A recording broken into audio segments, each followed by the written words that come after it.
Hello student, आज मैं आप लोगों के लिए एक एक्सपेरिमेंट लाई हूँ साइकोलॉजी का, जिसका नाम फ्री एसोसिएशन टेस्ट, जिसको हिंदी में मुक्त साहचर्य परीक्षण कहते हैं, ये लाए हैं आपके सामने। देखिए, सबसे पहले हम इसका सैद्धांतिक पक्ष देख लेते हैं, उसके बाद इसकी क्रियात्मक पक्ष के बारे में बात करेंगे और इसके बारे में कुछ और चीज़ें भी जानेंगे। तो सबसे पहले हम इसका सैद्धांतिक पक्ष देख रहे हैं कि इसमें मतलब थ्योरी में क्या क्या चीज़ें आती हैं, किस किस चीज़ के बारे में हमें यहाँ पे मेंशन करना है। तो देखिए, सबसे पहले हम लिखेंगे कि साहचर्य क्या होता है। तो यहाँ पे देखिए बताया गया है कि साहचर्य शब्द का उपयोग सर्वप्रथम 1700 में जॉन लॉक ने किया था। ठीक, इसका अर्थ लिखेंगे। अब साहचर्य का अर्थ क्या होता है? दो या दो से अधिक विचारों का इस प्रकार का संबंध हो कि उनमें से एक का स्मरण होने पर दूसरे की स्वतः ही याद आ जाए।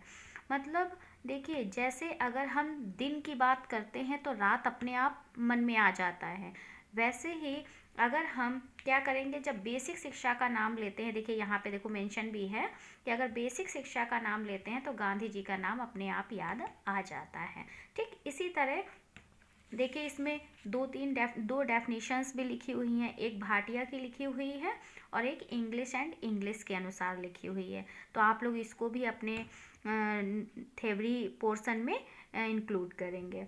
उसके बाद हम देखते हैं कि साहचर्य निरंतर क्या है, इसको मेंशन करेंगे।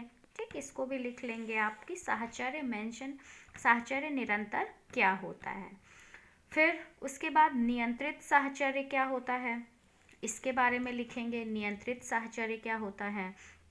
फिर आंशिक नियंत्रित साहचर्य क्या होता है ना। देखिए, साहचर्य तो आप समझ गए कि साहचर्य क्या होता है कि जब दो या दो से अधिक विचार इस प्रकार संबंध हो उनका कि जब हम एक का स्मरण करें, मतलब जब एक को याद करें तो दूसरा अपने आप हमें याद आ जाए।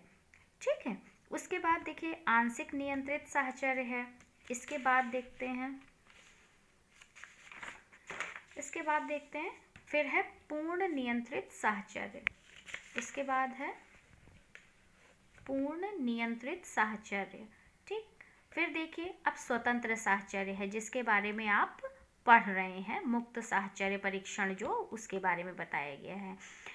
ठीक, अब इसके बारे में आप लोग लिख लेंगे। ये सारा आपका थ्योरी पोर्शन है, तो आपको बस केवल एज इट इज़ आप इसको अपनी नोटबुक में लिख सकते हैं, जिसमें आप सैद्धांतिक पक्ष जहाँ पर लिख रहे होंगे अपने प्रैक्टिकल में आप इसको मेंशन कर सकते हैं।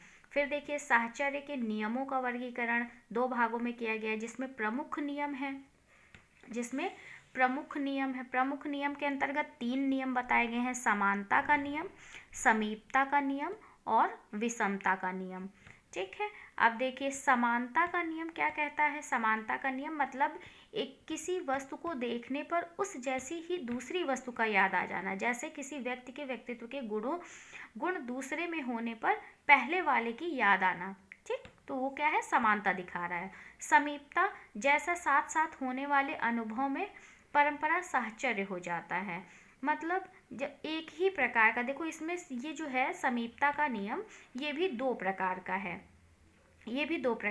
पहला है स्थान सामीप्य, जब दो अनुभव एक ही स्थान पर होते हैं। ठीक, उसके बाद काल सामीप्य है, इसमें क्या है, जैसे आम के बौर को देख के आम की याद आ जाना। फिर देखो विषमता का नियम है, इस तरह विषमता के नियम में बताया गया है कि जब एक जैसी दो चीज़ें नहीं याद आती हैं, एक के अपोजिट वाली चीज़ें याद आ जाती हैं, उसे कहते हैं विषमता का नियम। फिर गौण नियम कुछ बताए गए हैं इसमें, कुछ गौण नियम के बारे में, जिसमें प्राथमिकता का नियम है, रुचि का नियम है ना, नवीनता का नियम है। देखो नवीनता के नियम के बारे में बताया गया है। उसके बाद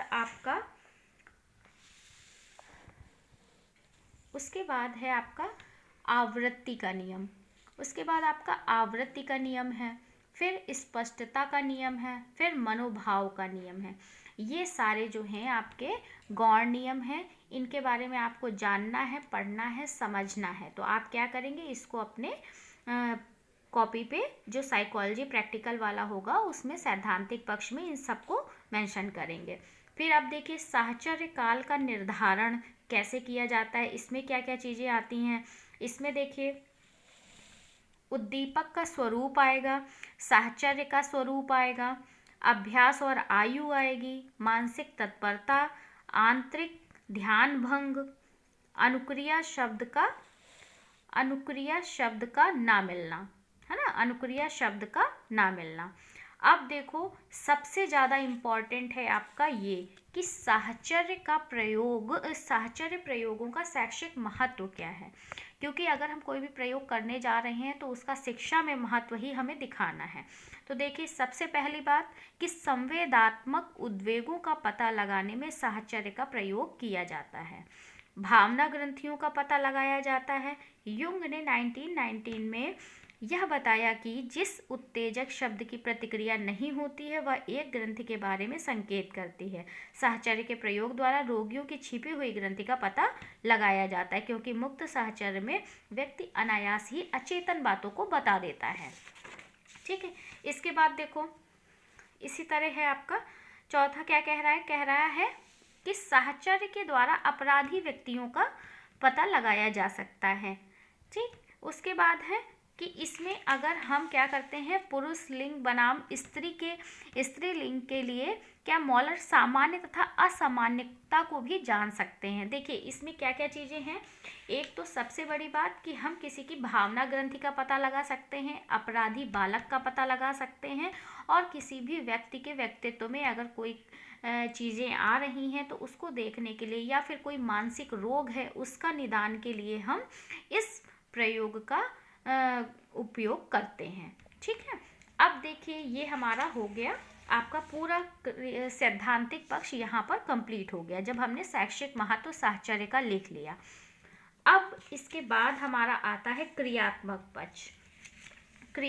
पक्ष, जिसमें हम पहले कुछ चीज़ें इसमें देख लेते हैं, उसके बाद फिर हम समझते हैं कि इसमें क्या करना है हमें, है ना। तो देखिए सबसे पहले हम देखते हैं कि क्रियात्मक पक्ष में जैसे सभी प्रैक्टिकल्स में हमने किया है कि प्रयोग का नाम लिखेंगे। प्रयोग का नाम क्या है? प्रयोग का नाम है मुक्त साहचर्य परीक्षण, जिसको स्वतंत्र साहचर्य भी कहते हैं। अब इस परीक्षण को करने का उद्देश्य क्या है हमारा? ये प्रयोग है। देखिए अभी तक जितने मैंने आपको बताए हैं, HSPQ बताया है, और आपको मैंने कौन सा बताया है, एक आपको मैंने HSPQ और सेकंड मैंने आपको बताया है इंटेलिजेंस एक टेस्ट बताया है। ये दोनों जो हैं आपके वो टेस्ट थे, लेकिन ये जो है ये आपका एक्सपेरिमेंट है, और ये 6 से 14 वर्ष तक के बच्चों के ऊपर ही अप्लाई किया जाता है। ठीक, तो उद्देश्य में देखिए पहला क्या कह रहा है कि मुक्त साहचर्य विधि द्वारा किसी व्यक्ति को शांत पूर्वक उत्तर देने का अवसर देकर उत्तेजक शब्दों द्वारा उसकी शब्द प्रतिक्रिया द्वारा साहचर्य के प्रभावी कारणों का पता लगाया जाता है। व्यक्ति के व्यक्तित्व की विशेषताओं का अध्ययन किया जाता है। प्रयोज्य के मन की विशेषताओं या विशेष ग्रंथियों का पता लगाया जाता है। फिर जैसे सभी प्रैक्टिकल्स में हम करते हैं प्रयोज्य का परिचय। प्रयोज्य में कोई भी अपना परिचय नहीं लिखेगा, इसमें जो हमारा विषयी रहता है, जो हमारा सब्जेक्ट रहता है, जिसकी आयु 6 से 14 वर्ष तक की रहती है, उस विषयी का परिचय हम इसमें लिखते हैं कि उसका नाम क्या है, उसकी आयु क्या है, लिंग क्या है, उसकी शिक्षा क्या है, शारीरिक एवं मानसिक स्थिति क्या है, वो उत्तम है, सामान्य है या मंद बुद्धि, जो भी है उसको यहाँ पे लिखेंगे। प्रयोग का समय क्या है, प्रयोग की तिथि क्या है। उसके बाद फिर अब प्रयोगकर्ता का परिचय। प्रयोगकर्ता के परिचय में हम क्या करते हैं, इसमें लिखेंगे जो प्रशिक्षु बीएड कर रहा है उसका नाम लिखते हैं, उसकी शिक्षा लिखते हैं, उसका व्यवसाय में हम हमेशा शिक्षक प्रशिक्षक लिखते हैं, शिक्षण प्रशिक्षक लिखते हैं, इसलिए क्योंकि आप शिक्षक से बनने का प्रशिक्षण ले रहे हैं। आयु आपकी क्या है वो लिख देंगे। अब देखो इसमें उपकरण एवं सामग्री लिखते हैं। उपकरण एवं सामग्री क्या है? देखिए सबसे पहले केंट रोजनॉफ के 100 शब्दों की उद्दीपक सूची। अब केंट रोजनॉफ सूची कौन सी है, ये देखिए, ये आपको एक दी जाएगी, इसको कहते हैं केंट रोजनॉफ सूची। ठीक है, ये है आपकी बहुत ज़्यादा इम्पॉर्टेंट है ये, क्योंकि इसका नाम भी पूछा जाता है एग्जामिनेशन में। जब एग्जामिनर आते हैं तो अगर आपको ये प्रैक्टिकल अलॉट होता है तो इसका नाम भी पूछ लेते हैं कि कभी कभी इस सूची को क्या कहते हैं। तो इसको क्या कहते हैं, केंट रोजेनॉफ सूची कहते हैं। ठीक है, देखिए इसमें क्या करना है आपको।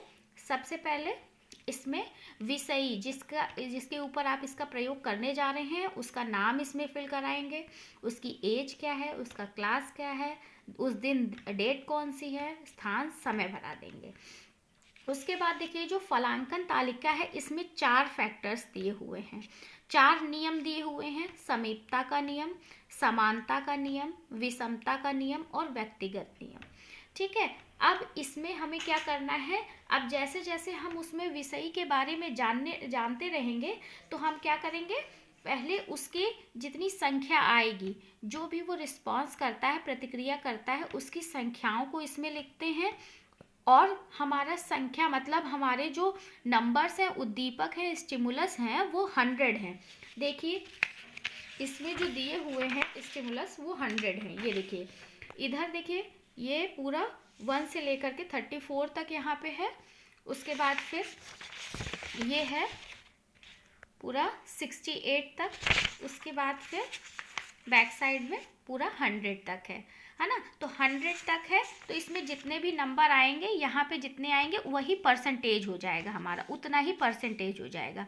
और पूरे में हमारा कितना समय लगा है, जितने सेकंड का समय लगेगा हम उतने सेकंड का समय यूज़ करते हैं। और देखिए इसमें हमें विराम घड़ी का भी प्रयोग किया जाता है। विराम घड़ी, स्टॉप वॉच आपको एक दी जाती है जिसमें जब आप शब्द बोलेंगे तो वो कितने सेकंड में उस चीज़ को रिप्लाई कर रहा है, प्रतिक्रिया दे रहा है, उसको लिखते हैं। और कुछ कागज के टुकड़े। ठीक है, तो देखिए पहले इसको समझ लीजिए कि इसमें क्या करते हैं। देखिए इसमें कई शब्द दिए हुए हैं, जैसे जल, चाकू, जहर, है ना, दिख रहा है, जैसे जल, चाकू, जहर, माँ, सोप। अब देखिए जैसे इसमें क्या है, फलांकन तालिका है, ये देखो समीपता का नियम है, समानता का है, विषमता का है। तो इसमें जैसे जल है ना, जल, अगर हम जल की जगह, जल के सामने यहाँ पे जैसे प्रतिक्रिया देनी है तो हम स्टॉप वॉच स्टार्ट कर देंगे। जल के सामने हमने जैसे कहा समुद्र, तो समुद्र और जल ये क्या है, समीपता का नियम है ना। अब चाकू, छुरी, तो ये क्या है, ये समानता है। जल और समुद्र क्या था, ये समीपता था, क्योंकि जल समुद्र के समीप है, मतलब वो एक ही जैसे वर्ड हैं। लेकिन चाकू, छुरी ये दोनों एक ही के नाम है, मतलब एक ही, जैसे चाकू का नाम छुरी भी होता है, इसलिए ये क्या है, ये समान है। और जहर का अगर हम अमृत कर देते हैं, अगर प्रतिक्रिया में हमें अमृत मिला तो ये क्या हो जाएगा, विषम हो जाएगा। माँ का अगर बाप मिला तो ये क्या हो जाएगा, विषम हो जाएगा। ठीक है, इस तरह आपको जब जैसे जैसे आपको इसमें प्रतिक्रिया मिलती जाएगी आप इसमें फिल करते जाएंगे, कोई ज़रूरी नहीं है। फिर बाद में जब आप देखेंगे कि कौन सा विषम प्रतिक्रिया मिली है, कौन सी व्यक्तिगत मिली है, कौन सी आपको इसमें समीपता की मिली है, उसको बाद में इसको छांट लेंगे। उसके बाद आप अलग अलग सूचियाँ बनाएंगे। ठीक है, तो अब हम आगे पहले इसके देख लेते हैं कि इसमें क्या करना है हमें। ये हो गए विराम घड़ी, हो गई स्टॉप वॉच, कुछ कागज के टुकड़े हो गए। अब देखिए हमें निर्देश भी देना होता है।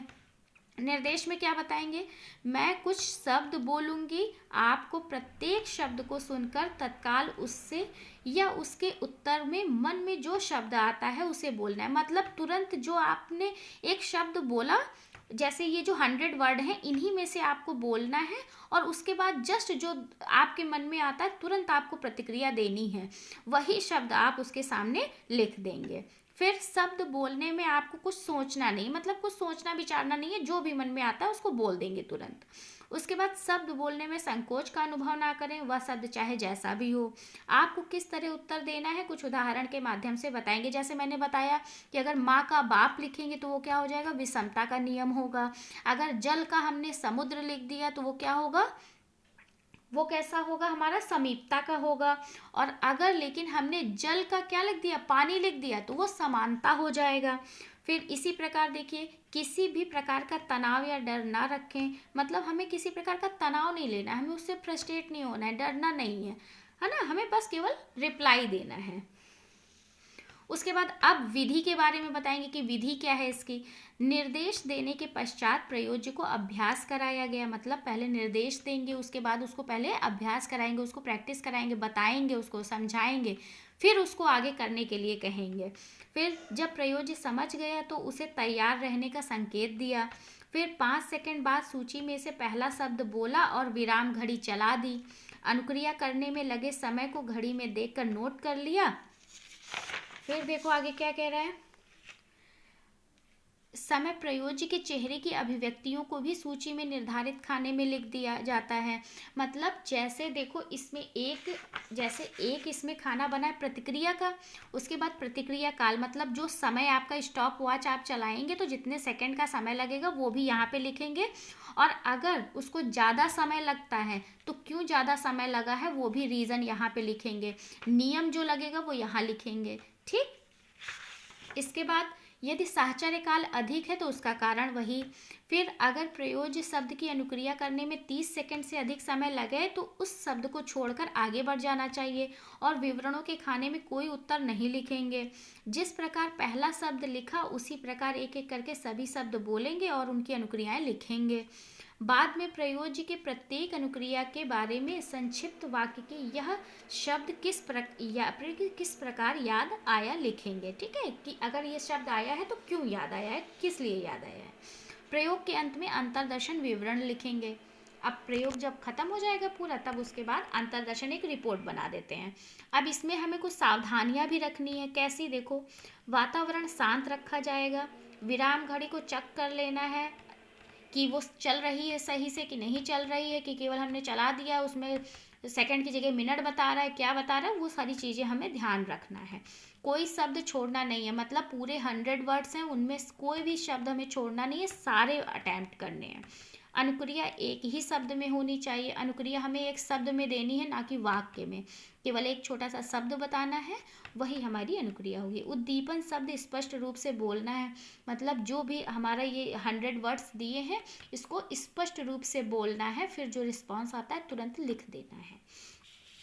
अब देखो आंकड़ों का जो विश्लेषण करना है वो किस में करना है, हमने आगे उसमें देखा था ना फलांकन तालिका में, कि समानता का नियम, विषमता का नियम, समीपता का नियम और व्यक्तिगत नियम। इसको व्यक्तिगत कर लीजिएगा, ये व्यक्तिगत है, व्यक्तिगत का नियम।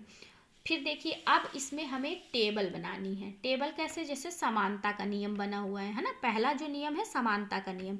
अब इसमें जैसे देखो उसमें 100 वर्ड दिए हुए हैं तो उसी में से जो जो जिसमें समानता का नियम लगा, देखो जैसे चाकू है छुरी, धन दौलत, वायुयान जहाज, औषधि दवाई, विवाह शादी, अभिलाषा लालसा, निराश दुखी, तो ये सारे क्या है, देखो समान, एक समान वर्ड है, मतलब धन दौलत, धन का मतलब भी पैसा, दौलत का मतलब भी पैसा, तो ऐसे क्या समान वर्ड आ रहे हैं, इसलिए ये समानता के नियम में रखा गया। और इधर देखो जैसे चाकू का है, छुरी तुरंत कह दिया तो 1 सेकंड के समय में इसका काम हो गया, तो 1 सेकंड लिखा है ये पूरा, है ना, ये इधर समय लिखा हुआ है। तो अब देखो इसके आगे क्या करेंगे, ये टेबल हमारी जैसे कंप्लीट हो गई तो इसमें हमारे जितने, देखो अब इसके लास्ट में हमें मध्यमान निकालना होगा, तो मध्यमान का फॉर्मूला क्या होता है, कुल समय बटे कुल शब्द। अब इस समानता के नियम में जितने शब्द यूज हुए हैं, तो हमारे 14 शब्द हमने यूज किए हैं इसमें, मतलब 14 शब्दों में समीपता का नियम, समानता का नियम लगा है। और समय कितना लगा है, किसी में 2 सेकंड लगा, किसी में 1 सेकंड लगा, तो उसमें पूरा समय कितना हो गया, 23 सेकंड हो गया। अब इसको काट देंगे तो कितना आ जाएगा हमारा 1.64 सेकेंड पर शब्द, मतलब अब एक शब्द बोलने में इतना समय हमें लगा है। ठीक, इसी तरह हम विषमता का देख लेंगे। विषमता के नियम में देखो कैसे, जैसे माँ बाप, मीठा खट्टा, बचपन बुढ़ापा, विषमता मतलब अपोजिट मान लो आप, तो जैसे हमने माँ बोला तो उसने बाप बोल दिया तुरंत, तो 1 ही सेकंड लगा।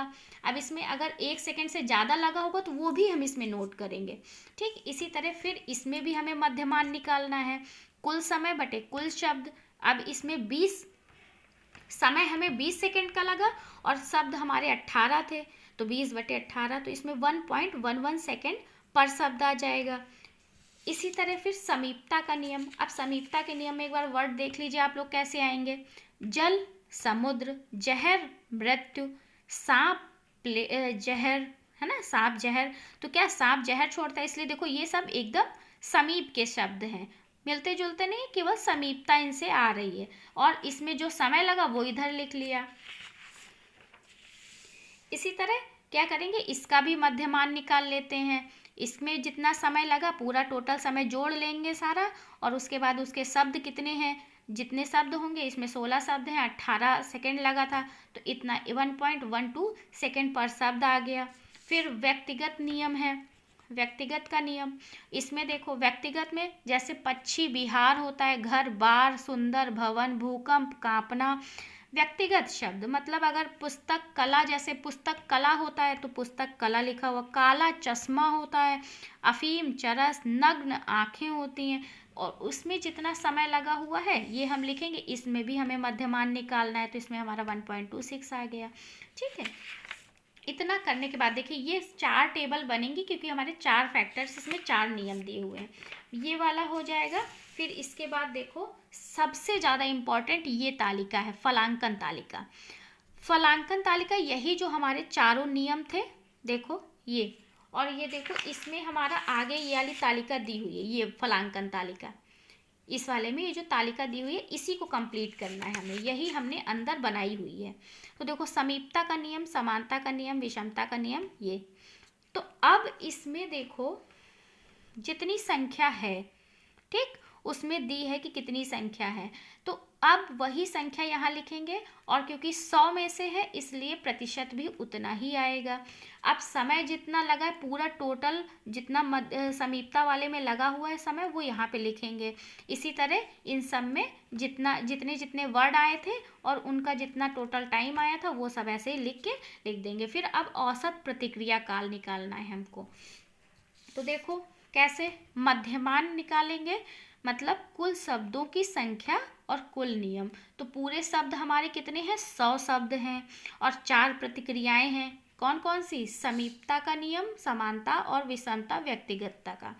तो 100 शब्द हैं, 4 नियम हैं, तो हमारा कितना आ जाएगा, 25 शब्द पर नियम आ जाएगा। 25 शब्द पर नियम आ जाएगा। उसके बाद फिर अब मध्यमान निकालना है, किसका, समय के साथ। कुल औसत समय बटे कुल नियम। अब कुल औसत समय, ये वाले जो पूरे टाइम थे, ये वाले समय थे, इन सबको जोड़ लेंगे तो 134 आ जाएगा। अब 4 नियम है तो नीचे 4, तो 33.5 सेकेंड पर नियम। ठीक, इसको निकाल लेंगे। अब देखो इसमें ग्राफ बनेगा, जो ग्राफ पेपर आता है ना, ग्राफ पेपर आता है, उसमें ऐसे छोटे छोटे खाने बने रहते हैं, ऐसे वो वाला ग्राफ लेना है, उसमें हमें ग्राफ बनाना है। तो हम उसमें बार ग्राफ बनाएंगे जिसमें ये ऐसे पिलर बनते हैं। ठीक, तो अब देखो इसमें क्या था, अगर हमारे ऐसे हम लोग इधर बना लेंगे परसेंटेज और इधर बना लेंगे नियम, तो परसेंटेज, अब एक छोटा खाना भी मान सकते हो, बड़ा खाना भी मान सकते हो, है ना, एक छोटा खाना, बड़ा खाना, जैसे भी आपको सही लगे। आप लोग इसको ग्राफ में डिफाइन करना है आपको, आप ग्राफ में बना लेना है इसको। उसके बाद अब निष्कर्ष निकालना है। तो निष्कर्ष में देखो हमारा इतना निकालने के बाद निष्कर्ष क्या है कि कुछ शब्दों में प्रयोज्य को अधिक समय तक सोचना पड़ा, प्रयोज्य पर समीपता के नियम की अधिक छाप दिखाई देती है। मतलब जिसमें वो आंसर देगा, जब अनुक्रिया जो देता है, जिसमें ज़्यादा शब्दों की अनुक्रिया कम समय में देगा, उसी की छाप ज़्यादा आएगी, उसी को ज़्यादा बच्चे पे देखा जाएगा। तो इससे क्या होता है, उसके व्यक्तित्व का पता चलता है कि कौन सा नियम उसके ऊपर ज़्यादा प्रभावी हो रहा है। अब इसमें देखेंगे कि इसमें शैक्षिक महत्व क्या है इसका। संवेगात्मक उद्देश्यों को पता लगाने में साहचर्य का प्रयोग किया जाता है। इस प्रयोग द्वारा भावना ग्रंथियों का पता लगाया जा सकता है। साहचर्य के प्रयोगों द्वारा रोगी की छिपी हुई ग्रंथि का पता लगाया जा सकता है, क्योंकि मुक्त साहचर्य में व्यक्ति अनायास से अचेतन बातों को बता देता है। इस प्रयोग के द्वारा माता पिता, शिक्षक और अभिभावक अपने छात्र छात्राओं का सही मार्गदर्शन कर सकते हैं। ठीक है, ये आपका पूरा कंप्लीट हो गया। ठीक, ये आपका कंप्लीट हो गया। देखिए सबसे बड़ी बात कि इसमें आपको कुछ चीज़ें मतलब याद रखनी है। कौन कौन सी? कि ये जो आपका है मुक्त साहचर्य सूची, ये आपको इसको कहते हैं कैंट रोजेनॉफ सूची। कैंट रोजेनॉफ सूची कहते हैं, और ये 6 से 14 वर्ष तक के बच्चों पे अप्लाई की जा सकती है। और इससे हम लोग क्या निकालते हैं? इससे हम लोग अपराधी बालकों के बारे में पता कर सकते हैं, किसी की भावना ग्रंथियों के बारे में पता कर सकते हैं, संवेगात्मक उद्योगों के बारे में पता कर सकते हैं। तो इन सब चीज़ों के बारे में हम इसमें पता कर सकते हैं। और इसमें जो भी चीज़ें हैं वो बालक बहुत आसानी से उन चीज़ों का रिप्लाई भी कर देता है। ठीक है, तो अब आप लोगों को ये चीज़ें समझ में आ गई होंगी। और अगर नहीं भी समझ में आती है, कुछ चीज़ें आपको पूछनी है, तो आप लोग कमेंट करके बिल्कुल पूछ सकते हैं। और अगर कुछ भी नहीं समझ में आया है तो प्लीज़ कमेंट करके पूछ सकते हैं आप लोग। ठीक है, ओके। अगर आपको वीडियो समझ में आई हो तो लाइक, शेयर, कमेंट करें, सब्सक्राइब करें जिन्होंने सब्सक्राइब नहीं किया है। ठीक है, ओके, थैंक यू क्लास।